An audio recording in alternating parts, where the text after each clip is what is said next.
Okay, I think we're on air. Perfect.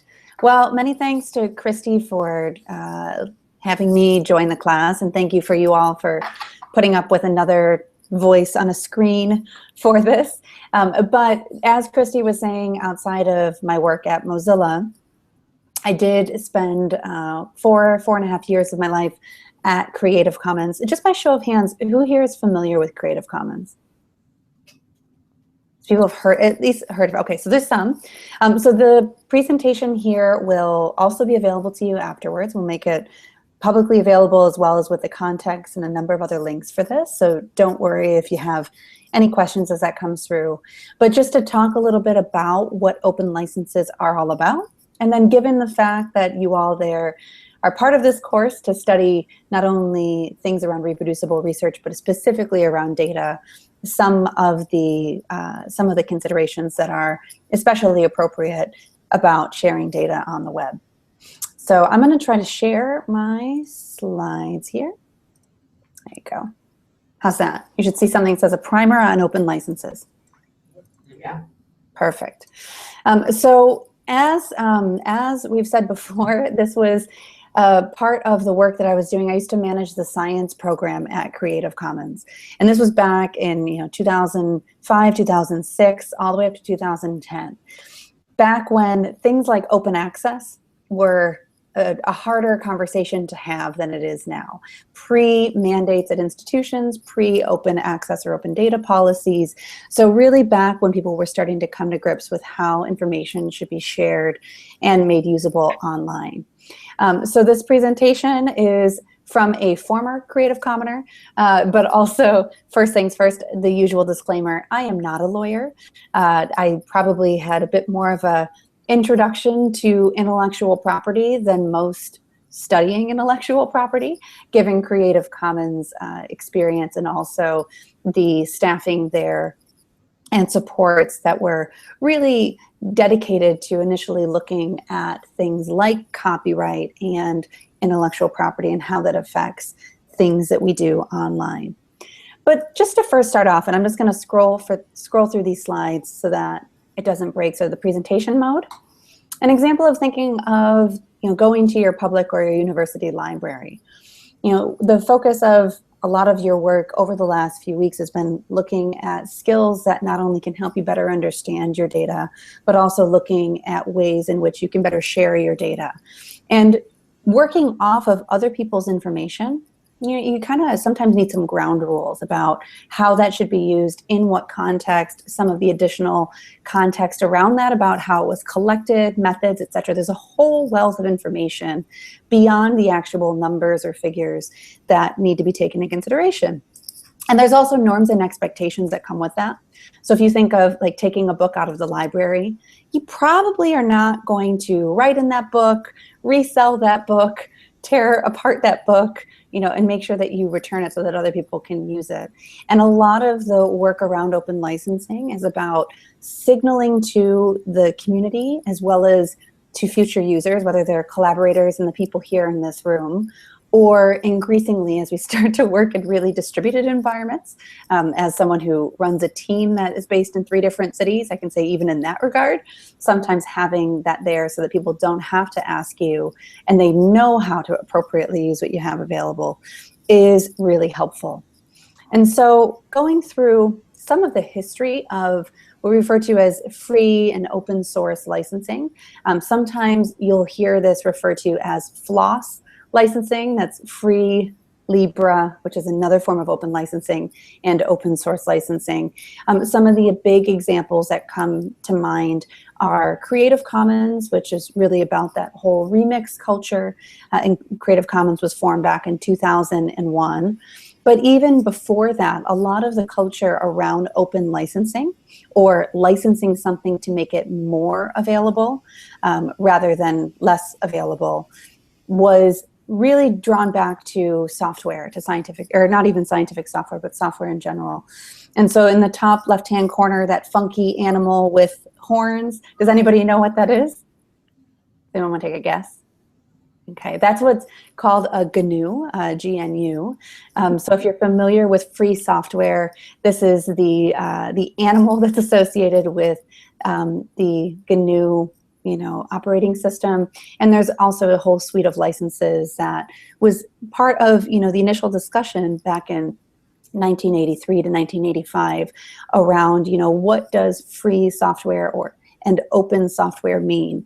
There's particular flavors of that, which I won't get into the specifics here. I'll send some resources your way afterwards, specifically when it comes to the different flavors of software licenses. But also the example with the adorable little penguin named Tux in the middle there, thinking of Linux. So if you are either a Mac or PC users, you might heard of others that are operating off a Linux operating system. Back in 1991, that was released as open software, but it wasn't until it was 1992 that it was actually put under a free and open source license developed by that horned creature in the top right-hand corner and the people behind it. And so some of the history in this, as I said before, about the idea of licensing something to make it more available. I'm sure that many of you have come across things when you think of licenses of really kind of locking down your rights or kind of retaining a certain status of the work that you have and setting some rules for that. And it really wasn't until we started to move into software and then also rapidly into content online, whether that was a blog post or a photo or a piece of art online or a piece of music, that this notion of using licenses which are traditionally very restrictive, to flip that on its head to be something where the user, the creator, was empowered to, tell others or to show others what ways that they want that work to be reused. It really was a radical shift. And I know now there are, billions of items online that are under Creative Commons licenses. The open source community, Mozilla itself, the organization I work for, is really deeply steeped in a lot of that culture. So it's easy to forget that, just a little over 30 years ago, this was quite radical in its own regard.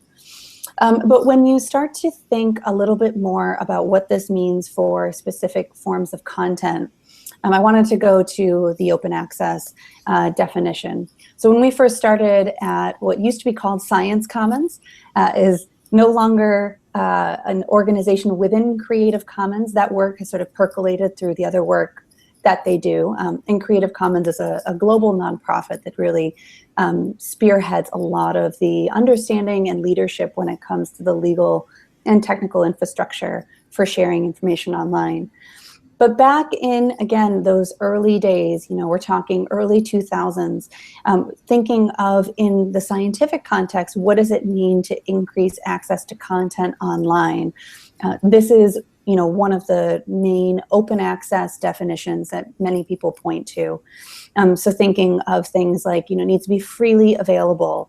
And also you're permitting users to do a number of things with it, whether it's just to consume that content, and to read and to distribute that content, but also to download that, to link to the full text. I know many people in the room probably have hit a paywall in their time as a researcher at some point. And so open access is really about not only the availability, but also technically what can be done with that behind the scenes. And so whether it's, text and data mining, searching that in dynamic ways, and even back in the early 2000s, we were just starting to understand a little bit more about how this was done. A lot of this has just become commonplace for how information shows up in search engines and what have you. But wanted to point back to this as one of the initial spaces in the scientific ecosystem where open licenses really took off. And the sort of restrictions are, you shouldn't need to have any sort of financial, legal, or technical barrier. And the only requirement off this definition is that you attribute or you credit the author, which is something we'll get into a little bit more later. But since then, we've seen open access journals flourish. I wouldn't be surprised if your instructor has been encouraging you to publish open access. She might know one or two things about it.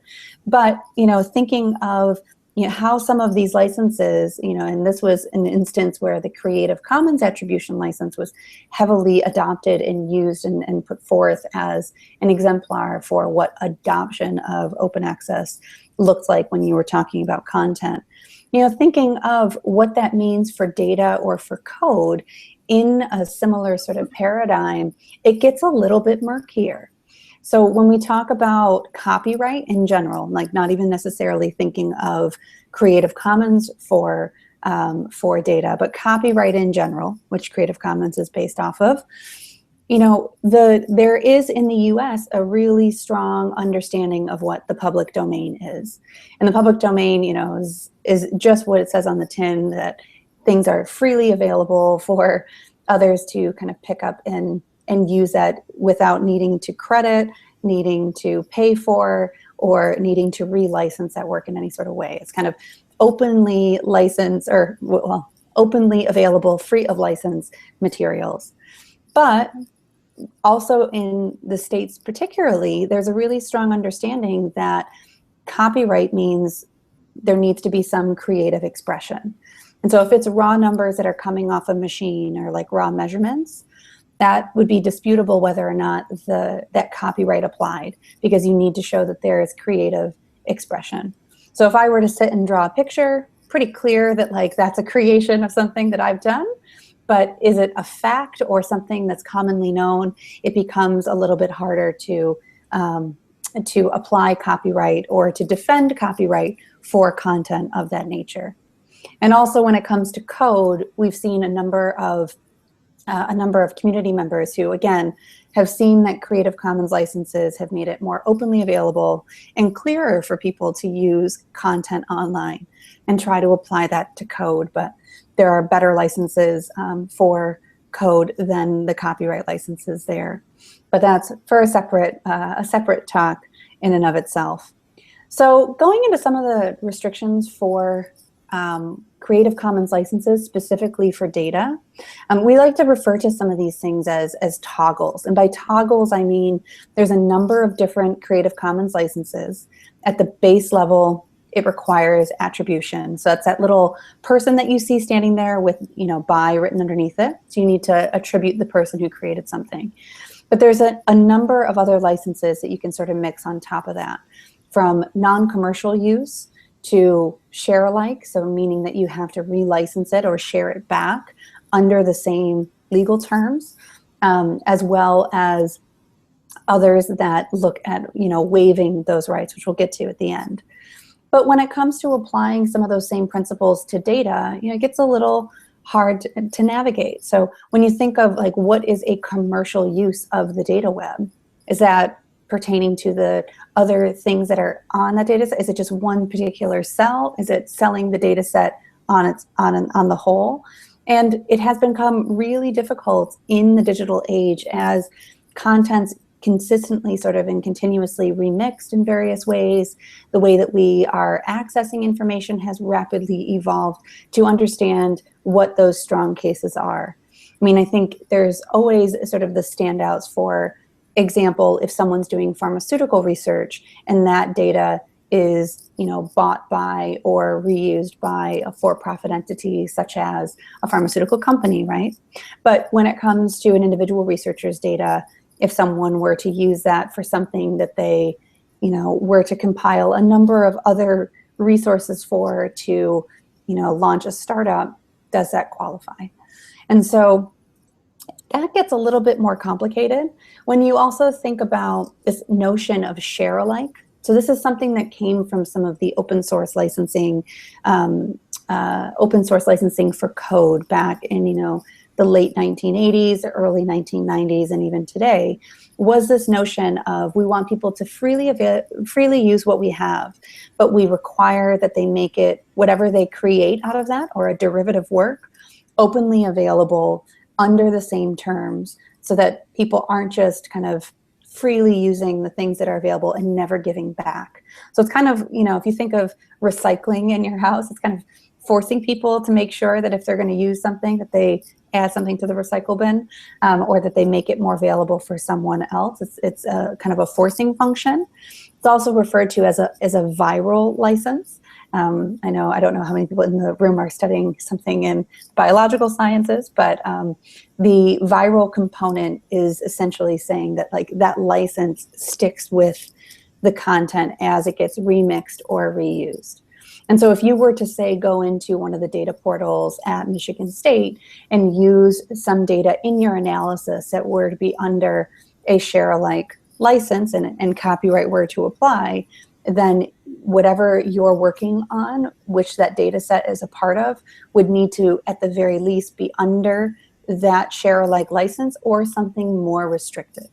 And so it becomes a bit problematic when you're starting to look at collaborations that are pulling in multiple data sets, which is increasingly how research is done, because it starts to complicate the licensing structure underneath. And it makes it so that something that may have started off intending to be much more open and publicly available and reusable, that you're inheriting essentially licenses that were put onto other bits of information. And then there's the kind of most well-known part of this, especially if you're looking at open access, is this notion of attribution. And so the interesting thing here is that when we think of attribution, we are specifically within the research space, largely thinking of the entrenched scientific norm of citation, of giving credit where credit is due, recognizing your contributors, making sure that you're giving credit to information that has either been pulled into, influenced, or inspired your future work. There's a subtle difference here. Attribution is the legal mechanism in which things like citation are put forward. So it is actually triggered by the making of a copy.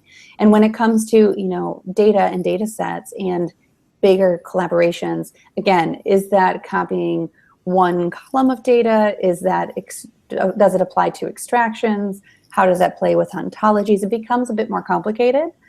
And also getting into some other issues of attribution stacking, which I'll show you in a second, it can become a bit more burdensome for the researcher. And a lot of our work when we were initially exploring these ideas at Science Commons back in 2006, 2008, were really about how can we make it so that you as the individual don't need to necessarily go in front of all of the lawyers at your university or your tech transfer office to understand whether or not you can, continue with your research or, use someone else's data that may be made available. So getting the law out of the way and removing some of those burdens for researchers. And then we think of citation and, the gentlewoman's club. I think it'd be a little unfair if I said gentleman's club here, but it's not the legal requirement, it's more the social norm of giving credit to others that influence your work. And again, this is a commonly sort of misunderstood component of what we're trying to do, because a lot of the licenses specifically for, looking at even just the Creative Commons licenses, for example, it's essentially looking to make sure that some of these social norms about best practice and how information should be used, and wanting to make sure that if you make something really publicly available that people aren't taking advantage of things.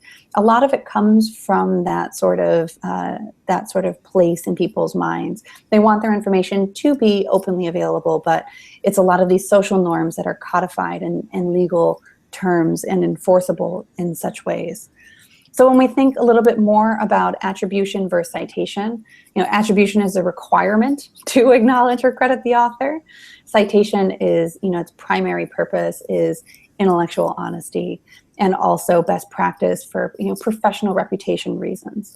But there are ways of getting to citation without necessarily forcing, legal components through attribution as well. Now, I mentioned before attribution stacking. So how many people here have used Wikipedia in any sort of way to do some research? Show of hands. Everyone's hand should go up. Come on, everyone looks at Wikipedia, even if you know you don't do it. So contributors to a Wikipedia page, I don't know if anyone's ever looked at it. It's pretty impressive, right? I mean, you think of all of the people that are tracked and logged for even going and fixing typos, making substantial contributions, etc., the editors, maintainers, etc. Now, when we talk about even thinking of attribution for data, so for open access, the main license that we point to is the attribution license from Creative Commons as the lowest common denominator. When you think of that for data, which in your mind thinks, at least in my mind starting this work was, that's, you know, that's a pretty low threshold. Like the least someone can do is credit their work. But again, thinking of how that is enforced when we're starting to say, look at bioinformatics, where you might be searching 15,000, 20,000, 40,000 different data points. Do you credit everyone who was involved in creating each of those data points? And so this is where that idea of attribution stacking gets in, where you start to realize, like, how do I actually cite this information? And what are the different specifics for how different collaborations are used? And I know some of the interesting examples here is with higher energy physics and the Large Hadron Collider, there have been efforts to really well document all the people who have contributed to that work, where papers have, you know, up to 4,000 authors. Now, you think about some of the, I know I see some of the eyes popping, but and you can understand where some of that's coming from, you know, wanting to really push the norm so that, you know, you are being more democratic and fairer about some of that work. But again, like when you're not just thinking of your data set for your immediate use, but also, you know, making it openly available so that it can be used for years down the road, again, it becomes a bit more complicated. And so when we were doing this research, and we realized that this issue of attribution stacking, especially during the time where, you know, things like bioinformatics, it went from being, you know, a really expensive thing to search across that many data points to something that anybody with internet access could do for little to no cost at all. Like it wasn't, you know, that kind of special access through a seat license or a knowledge management system. That this was actually becoming, like, it was potentially a really big problem in terms of providing another additional barrier for researchers. And then, and I promise this is not just a doomsday talk, it gets even more complicated when you think about international collaborations. Does anyone here work with people that are outside of the US? Yeah, you do. So when it comes to data, and there's a lot of this additional information in the lesson plan that's in the GitHub repository, there are also additional national law hurdles. So again, as I said before, the notion in the States that facts are free, that there has to be creative expression for the magical wand of copyright to come down and be granted over a piece of content, which, you know, is really helpful for when you're thinking about, does copyright or do these licenses apply to my data? It gets further murky, or well, gets additionally murky when you start thinking of it outside of the US. And so in the European Union, for example, there are certain database rights called the sui generis provision. You're not going to be quizzed on that later, but you know, some of these directives, such as sui generis, such as the sweat of the brow provision, are all about compilations and creation of databases. So essentially, if you can show in some of these countries, if you can show that effort was put forward to a certain level to pull together data that otherwise may not be copyrightable, then there are certain rights that apply to that information. Which just becomes really, really complicated. And there are certain countries around the world where at a very base level, copyright applies to everything, including data. And so we had to find creative ways to kind of get around some of these other issues, especially if there's people in the collaboration that are either wanting to make their data available for noble reasons, which we hope everyone in this course will want to do, and for their own reasons, but also increasingly we're seeing funders and journals and publications pushing for data to be made openly available and openly licensed for reuse, especially when you start looking at taxpayer-funded research in certain countries around the world.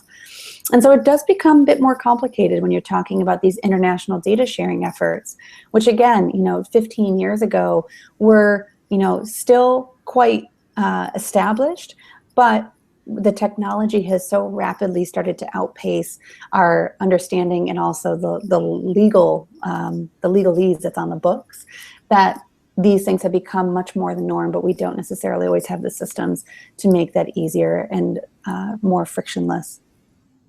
So as I said before, with the share-alike provision, most restrictive license wins. This sort of funky looking cloud behind this image here, again, I don't expect you to be able to read all of this here, but it is a constellation of different databases that are part of the linked open data network. This image here was from September 2011. The little call out box was from May of 2013. But as part of some of the push to make data openly available, whether it's in, a government, or in a civic tech sort of fashion, or within research, and there's a number of different databases here, from proteins to BBC programs to other sorts of meteorological data, et cetera. It's a whole constellation. The different colors indicate the different licensing statements that are part of that. So not only is there, for something called the Linked Open Data Network and a number of other groups like this, a sort of call for information to be made available and a few different requirements to hit. But when it comes to licenses, not all of these licenses are interoperable. So we do have, like, if you look at the numbers, 39% as of 2013 didn't specify any legal, like any rights statements or licenses. 21% was in the public domain, at least there were some. 20% required attribution. 10%, as I said before, had that viral share-alike license. And even 5% were closed, but they were still part of a linked open data network. And this was not, again, because of, malice or lack of good intentions. This stuff is just really complicated and hard. And so, someone who wants to go search across something called the Linked Open Data Network, and again, hits a bit of content that might be under a license that may not necessarily jive with what they're looking for, may find themselves in a situation where their data set now has inherited that bit, or they're not able to use that data set that otherwise is made available to advance their work. And so I see that as a kind of a real missed opportunity there. So looking at even just the Creative Commons licenses, you can see on the left-hand side, or maybe on the right-hand side, PD is public domain, BY is attribution, and then you start to see like NC for non-commercial, ND is no derivatives. So you can have something that can be, essentially read, not used for commercial purposes, and you can't do anything with it. SA is share alike, and you can see the different mixes of those licenses, as I said before. And the green part there shows which licenses are interoperable with others. And so the public domain is actually the only one that is remixable with any of the other licenses that are across the board. And the green starts to indicate where we're looking at places for interoperability versus other things that don't mix. And you can see that, like, the non-derivatives line there, and even some of the share alike, it's really limited what you can use for that. And so making your information available and wanting to have it be, maximally visible, accessible, and also maximally usable, these are some of the considerations that can help you be more informed as you move forward with this. So speaking of the public domain, another bit of work that we were, that was, really privileged to be a part of while I was at Creative Commons, was a creation of essentially a rights waiver called CC0. And so what CC0 does is it says, to the extent that I, as a copyright holder, have rights over a piece of work, and it doesn't need to just be data, it can also be content, in any sort of way, it can be a video, music, etc., that I am waiving those rights and I'm putting it as close to in the public domain as I can. And what we have found is that, while putting your data in the public domain may not always be possible, there are certain restrictions sometimes based on your university or collaboration or what have you, that making it as maximally available as possible makes it easier for not only yourself to use in the future, but your collaborators and others as well. It kind of gets the law out of the way. And there are links in the resources about where you can go to learn more about CC0. And while you can say, my information's in the public domain, I'm not asserting any rights, the beauty of the Creative Commons licenses and those structures, and even the the rights waivers, some people still refer to CC0 as a license, so it is like a no rights license. Some of the beauty there is that it signals clearly with clear icons and a couple things that it can tell you in the bottom of it, what you can and cannot do with that information. It indicates to your community how you want them to interact with it. as well as outside of this, which is called, the human readable deed for a Creative Commons license. And there's like nice icons that come with it that you probably have seen at the bottom of web pages or Flickr or what have you. But it also has not only a bit there for the lawyers, the legalese underlying all of these things, but also they're machine readable. And so there's metadata that comes along with that information. So should someone, leave off a link saying that this is part of, or that this is under a Creative Commons license, if it's tagged appropriately, that will kind of go with that information as it makes its way through, so that down the road it's easier to sort of maintain, and also people are understanding what license was originally put onto that. So I want to kick this open to conversation, but a couple key takeaways, licenses and even sharing, both in terms of content, but also data. It's complicated. Like this stuff is something that I spent 4 years working on and advocating for and giving quite a few talks and working with various groups. And it has not gotten necessarily any easier. If in many ways it's probably become a bit more complicated. But to really encourage you all to think about ways in which you can make things more open so that you're not limiting downstream use. And I know that this is it can be a little difficult for people to really think about of what someone 5, 10, 15 years down the road may want to do with your data, because that's not your immediate use. You're most likely looking to either graduate or get a paper published or maybe finish Christy's course, but thinking of how someone can use that work down the road and minimizing the roadblocks that they will encounter, thinking of, your future collaborators to the best extent possible. And I encourage you all to impose those toggles we talked about. So attribution, that desire for people to share information back, what have you, through norms and terms of use. So in the same sort of way that I don't know if you've ever seen like a terms of use paragraph on your, as you're navigating through, some bit of software saying like, we want people to understand like, here are the best practices associated with this. There's nothing saying that you can't tag that into your data rather than putting in some sort of license that imposes that or may make it more difficult for someone to remix that information and reuse it down the road. And also just be informed. These things are complicated. Hopefully this will help you have a better conversation and better basis for conversation with your peers about this. But a lot of this is an ongoing dialogue. So, broach this with your collaborators. Look through some of the resources that are there. Don't be afraid to ask questions. And, there are a number of people here to help, whether it's myself or our team, Creative Commons, resources online, or even your librarian at your university. And just to remember, metadata is a love note to yourself in the future. And that's all. Thank you very much. And I will stop screen sharing. If I can turn it off. There you go. There you go. That was awesome, Kaitlin.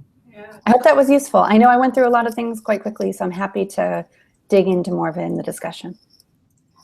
Well, does anyone have any questions to start out? Or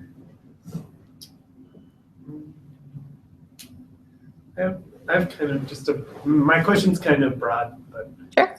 You talked about these things kind of, I guess for me, it was kind of abstract ways about just what are the different types of licenses and stuff.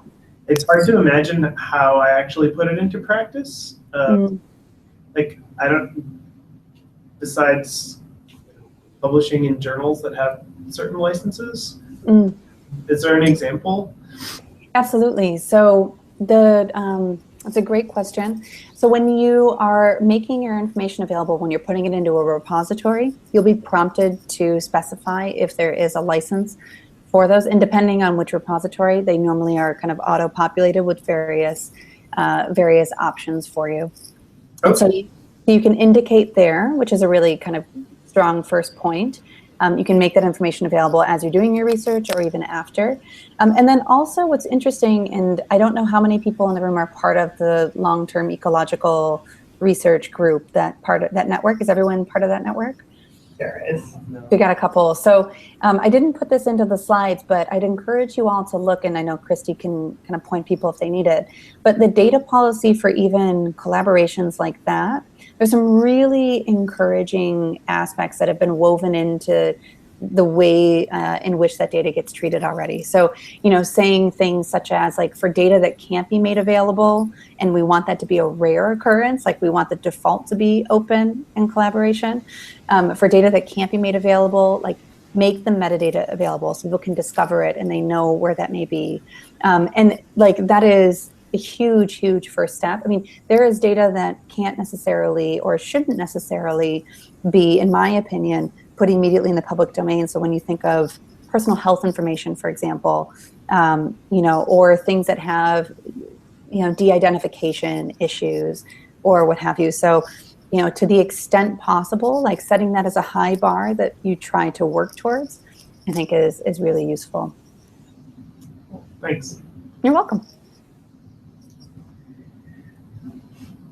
So how do you find out what license things are under? Like if you're searching, is it a logo, or do you have to dig or ask the original author? Like how can you be sure that you're not breaking a rule while you're just kind of working? Yeah.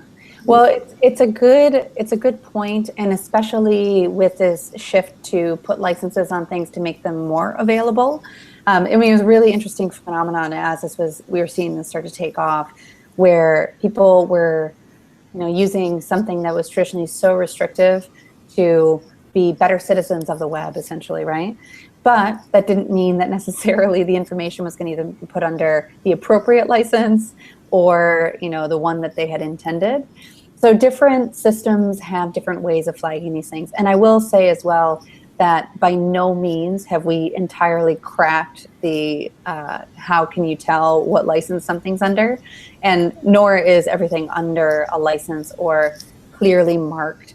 So I think that being sort of that informed citizen of understanding, and if you go to the Creative Commons website for, say, content or for that CC0 waiver, you can go and there's a license chooser that will give you like a logo or an icon that you can put into your work. A lot of repositories have this baked in already. So I would say also look there. But also, like, if it is something that you're just like putting up on your website and what have you, there are a number of ways that you can start to embed this information there. Beyond that, again, it depends on the data portal. Some will have a data policy.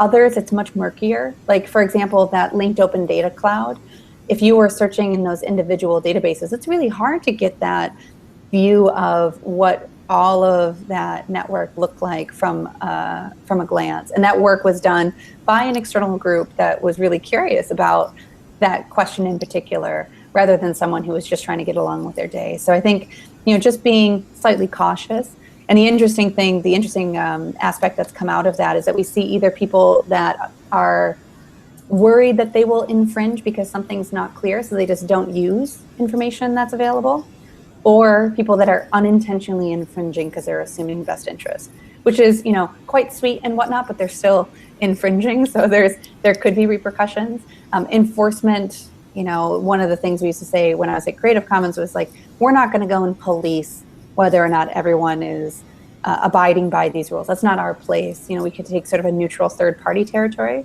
But I think to the extent that you can put your own information available with really clear terms, to put a big signal of like, we invite you to be, you know, users and contributors to this information.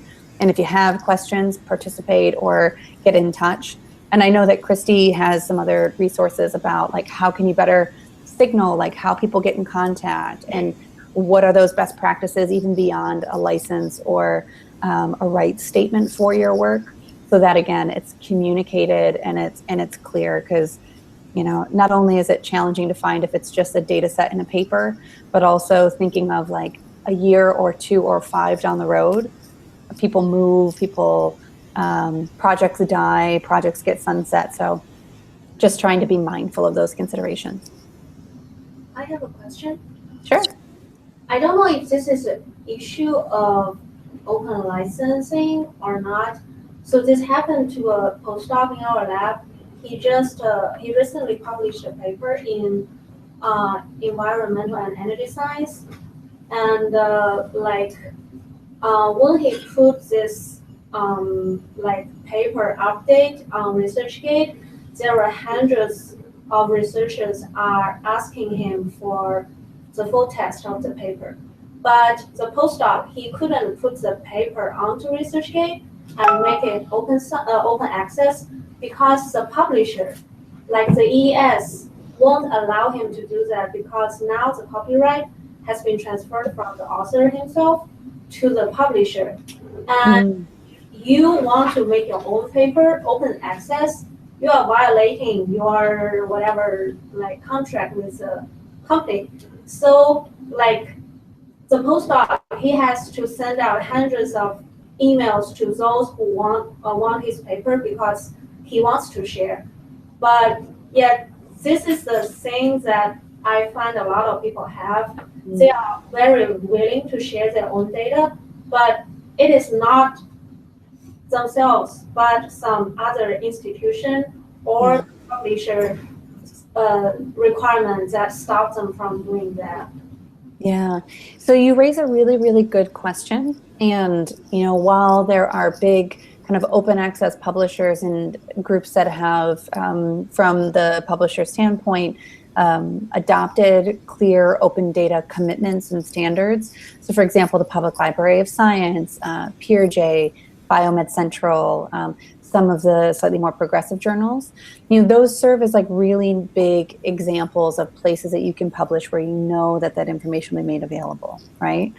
It was interesting, one of the first projects we worked on at Science Commons it didn't have the slickest name, but it was called the Scholars Copyright Addendum Engine. And this was, again, before there were open access mandates coming through at universities.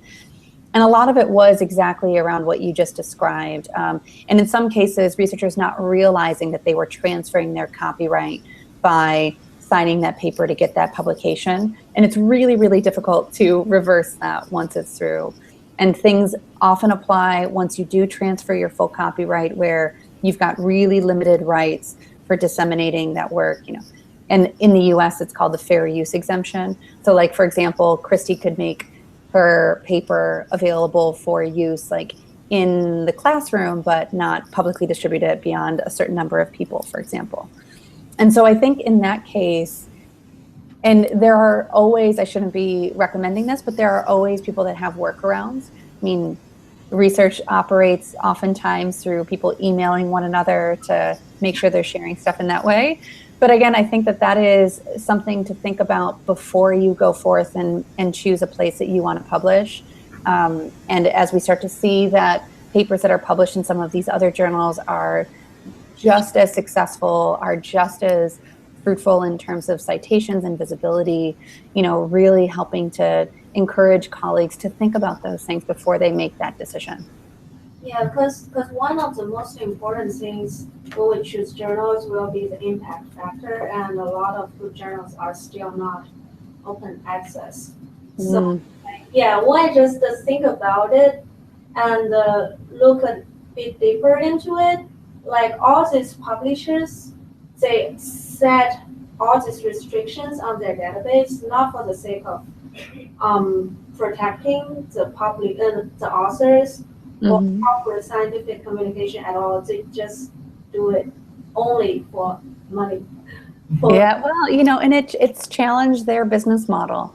I remember the day before the National Institute of Health mandate, or not the day, the month before the National Institute of Health mandate went down about requiring that information be deposited and content be deposited in PubMed Central.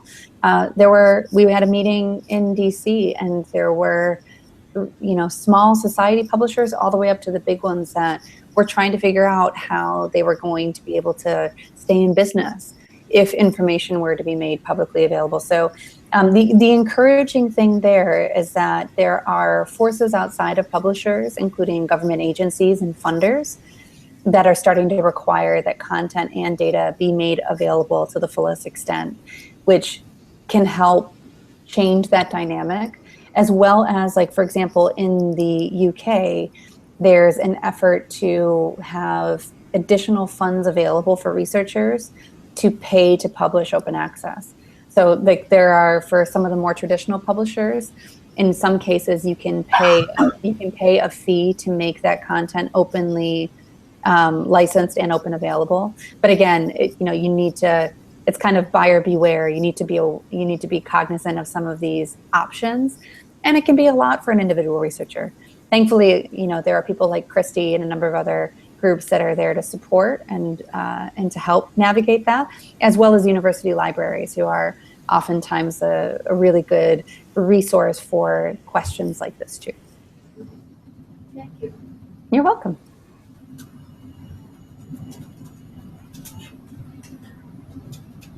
Yeah, one thing is interesting here is, so a lot of scientists use public's money to do their research, and then they publish in those journals that is locked, their information. And how long that goes, how far that goes, I think there should be some restriction for copyrights as well. So they can, let's assume it's science journal. Science journal is one published and then gone. They just send their journals for their members. Then they should make the rest of the thing open for the public, because most of the thing came from public's money, I believe. Yeah. Mm-hmm. I'd say the vast majority of research in the US and most of Western Europe and Canada is public money. So why there is no law or institution that protects public's money being resold back to the public, because public puts money and then buys back the information from the publisher. Yeah. I mean, the federal agencies are now starting. So NSF has a policy, USDA is moving into some policies, and NASA has now gone completely open.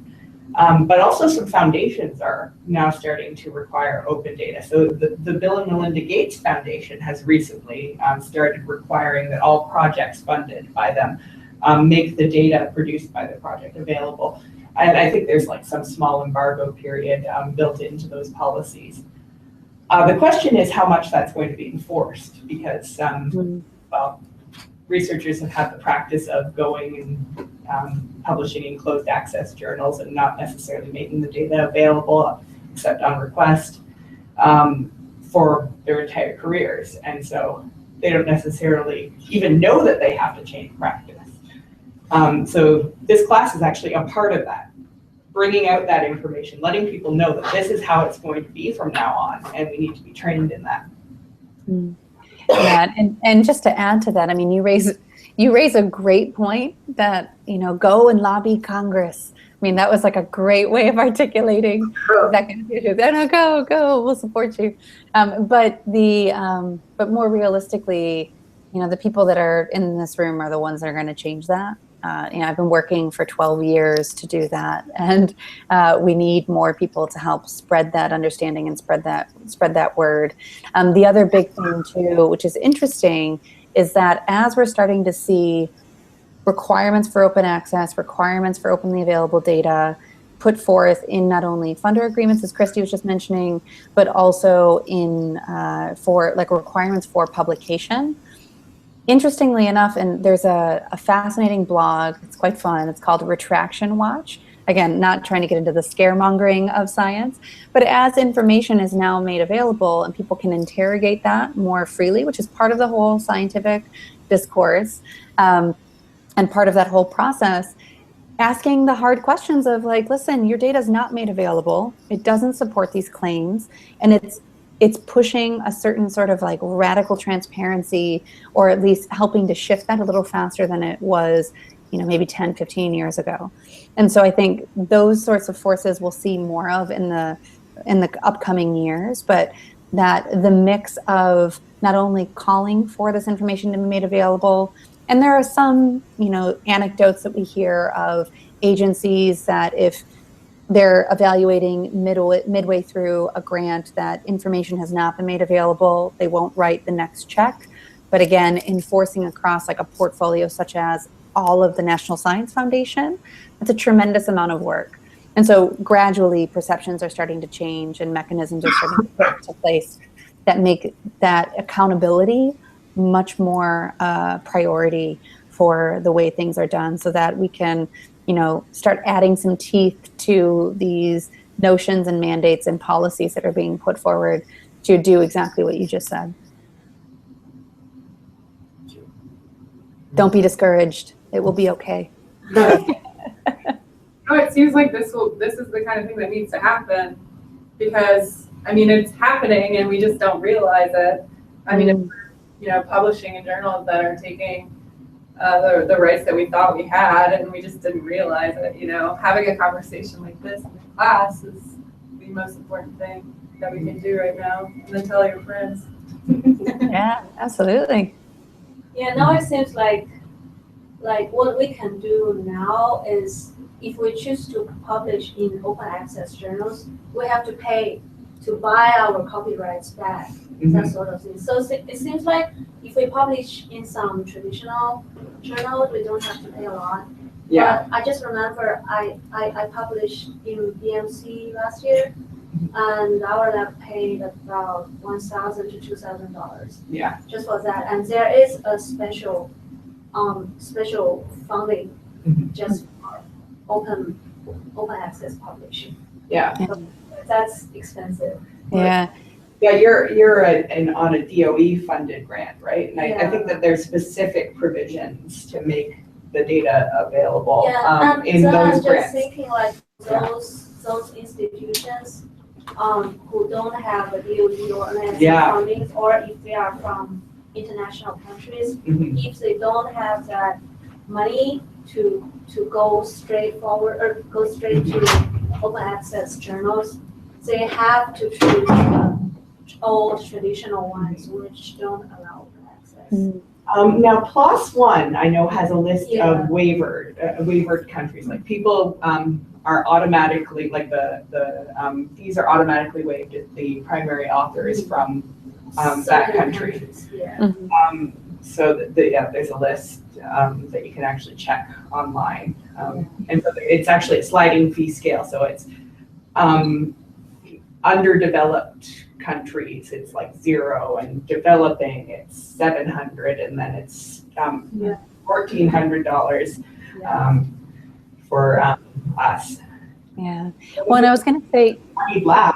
That's not a terrible fee, but well, I was going to say you touched on something really, really important, and I don't know if you recognize that you did, by knowing that there was a fund to support your publishing open access. And so I think that, you know, as we started to see these things rapidly evolve over the last 5-10 years, and even when you're talking about data, like how is that data going to be made available? Can we write into a grant things about storage and preservation, et cetera? A lot of these things, there isn't necessarily the precedent, or it's not as commonly known that you can ask for that sort of support. But, you know, telling your peers that, okay, you know, this is like, if you can write that in as a budget line for an additional, you know, like $5,000 to be able to publish open access so that people can readily reuse that work. It's, you know, it's a little bit more of a hack in the system, but it's definitely one that some people know about and others may not. So that was a really important step that you made, knowing that there was some support there for you financially. I can say one more comment, but I don't know if it's appropriate or not. So this is being recorded. Yeah, that's fine. So we are discussing here open science, and aren't we going back to communism? Well, let's let the market decide. Because it was like that in USSR time. You cannot, everything is publicly open and everything is shared between everybody. So I would say it's not exactly communism, it's more socialism. But, you know, I don't feel it's exactly that. I just feel like, you know, like the monuments are publicly owned, so is the data. You know, we all contribute taxes to the maintenance of certain aspects of our society. So, data. Yeah, yeah. And I think thinking of it also as like the way that we understand the world and like the way that we question the world, to be very lofty about the way that we look at research. I think that that is not an individual's, like just be for one individual's benefit, but that is a public resource in various ways too. And there's still plenty of stuff that even if impact journals were to go away or closed impact journals were to go away, there still would be competitive forces that would be in play just based on the fact that humans are still involved. It's interesting what you said about market, let the market decide. It reminded me of that was my capitalist cop-out. It reminded me of Tesla, like opening up all of their patents a year ago. Like, yeah, I don't know exactly what the motivation for that was, but it seems like a sign that, I don't know, there's bigger reasons to open up everything to everyone. Like, we'll all benefit, even the people who own the data will benefit. That's true. I had one final question because we've got about a minute left in the class. Sure. This is one that I've often thought about. So, are there teeth in the Creative Commons licenses? Like, if someone was to incredibly rip off your work, do you have recourse? Or is it just, it's more of a legal guideline that, you know, it would be frowned upon? Or can you sue someone for violating a Creative Commons license? So you can. Each of those licenses, it's referred to as sort of the layer cake of the 3 different layers, as I was telling you before. So there's what's referred to as the deed, which was that screenshot of the CC0 deed with the nice pretty colors and icons and stuff. And then underpinning that is an actual legal document that comes along with each of the licenses, which you can go, if you go to the Creative Commons website, you can dig into all of that. And so, you know, it is not something that is policed by Creative Commons as an organization or by many organizations such as ours, you know, at Mozilla. But if there were to be a sort of an egregious misstep, you can go forth and to, you know, use that to sue. I know personally, I have all of my pictures under a Creative Commons license and a very permissive Creative Commons license. And there was a news organization online that was using multiple images from my stream that was not violating the license, but it sparked a broader conversation because they were, you know, taking certain pictures completely out of context, what they're doing. And so it was interesting to see and to actually go through, like, are they violating any of the terms? No, they're giving credit where credit is due. Okay. And there have been others where, you know, papers that were being sold or images people had taken were showing up on the front page of a big newspaper that was a profit-generating mechanism, where they came back to the paper and the legal counsel pointed to the license, and it was, you know, it was taken down or reparations were made.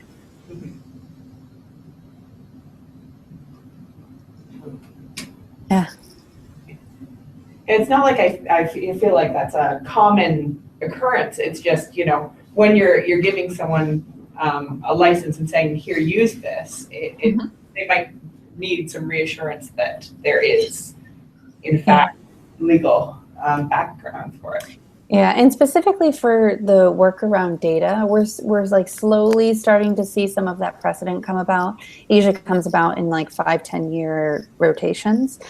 There are examples like the one I just gave of content that people have been able to go forth and say, nope, this is, you know, you're violating these terms. It happens quite often with software. I mean, a lot of the open source software licenses and the GPL and GNU came about from like the 50s, 60s, and 70s of creating software and computers, of seeing that gobbled up by proprietary organizations and wanting to have a clear set of terms.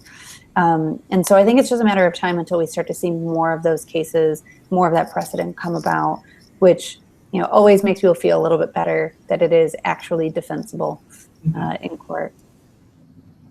So I hope none of you are ever in court trying to defend the work that you put forward.